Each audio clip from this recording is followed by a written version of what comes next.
Hello student, প্রেরণা study সেন্টারের পুঁই মাছা গল্পের যে সেকেন্ড পার্টের কিছু এমসিকিউ প্রশ্ন তোমাদের দেবো বলেছিলাম, সেই এমসিকিউ প্রশ্নগুলো তোমাদের কাছে নিয়ে এসেছি।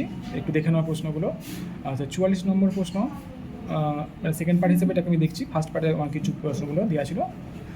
আচ্ছা, খেন্তি বিস্মিত ও আনন্দপূর্ণ ডাগর চোখে কীভাবে মায়ের দিকে তাকালো? উত্তর হচ্ছে ভয়ে ভয়ে মায়ের দিকে তাকালো।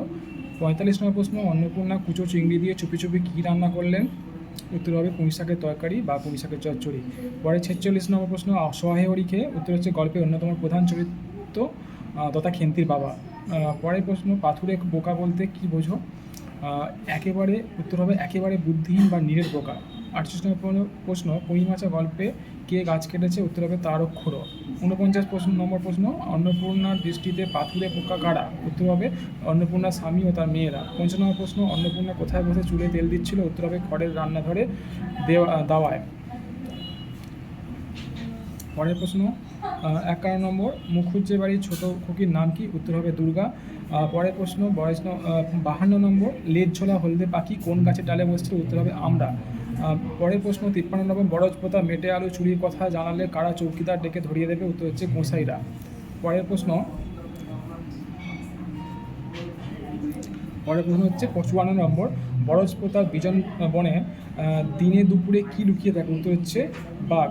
সহায়হরি কয়টি ছেলে মেয়ে? উত্তর হবে 3টি মেয়ে। পরের প্রশ্ন, খেন্তি কয়টি পিঠা খেয়েছিল? উত্তর হচ্ছে 18-19 খানারও বেশি। 7 নম্বর প্রশ্ন, খেন্তি কোন দিন অর্ধেক পুঁই শাক খেয়েছিল? উত্তর হচ্ছে অরন্ধনের আগের দিন। পরের প্রশ্ন 58 নম্বর, খেন্তির হাতে কাঁচের চুড়িগুলো কি দিয়ে এক জায়গায় আটকানো ছিল? উত্তর হবে সেফটি পিন দিয়ে। পরের প্রশ্ন 60 নম্বর 60 নম্বর প্রশ্ন হবে 59 নম্বর প্রশ্ন, খেন্তির হাতে চুড়িগুলো আটকানোর যে সেফটি পিন ছিল তার দাম কত ছিল? উত্তর হচ্ছে 2 পয়সা ডজন। পরের প্রশ্ন, খেন্তিকে তার শ্বশুরবাড়ির লোকেরা কালীঘাটের কোথায় রেখে এসেছিল? উত্তর হচ্ছে সহায়হরি দুঃসম্পর্কের একজনের বাড়িতে। পরের প্রশ্ন 61, পচা কোন জাতির লোক? উত্তর হবে ক্ষত্রিয়। পরের প্রশ্ন, দিদি বড় ভালোবাসতো কথাটি কে বলেছিল? উত্তর হচ্ছে পুঁটি। পরের প্রশ্ন, খেন্তি বিয়ের যৌতুকে কত টাকা বাকি ছিল? উত্তর হচ্ছে 250 টাকা। পরের প্রশ্ন, সহায়হরি তার স্ত্রীকে কী বলে ডাকতো? উত্তর হচ্ছে তোতা। তারপরে প্রশ্ন 65 বা 65 নম্বর, খেন্তির কালো সাজের জামাটি তার বাবা কোথা থেকে কিনে এনেছিল? উত্তর হচ্ছে হরিপুরের রাসের মেলা থেকে। পরের প্রশ্ন, খেন্তির হরিপুরের রাসের মেলা থেকে কেনা জামাটির দাম কত ছিল? উত্তর হবে 2.5 টাকা। 67 নম্বর, খেন্তির মা পিঠে তৈরি করলে খেন্তি প্রথম পিঠেটি কাকে দিয়েছিল? উত্তর হবে কানাচে সারা ষষ্ঠীকে দিয়েছিল। পরের প্রশ্ন 68 নম্বর, পুঁটি ও রাধি খিড়কি দরজা খুলে কী দেখেছিল? উত্তর হচ্ছে একটা শিয়াল।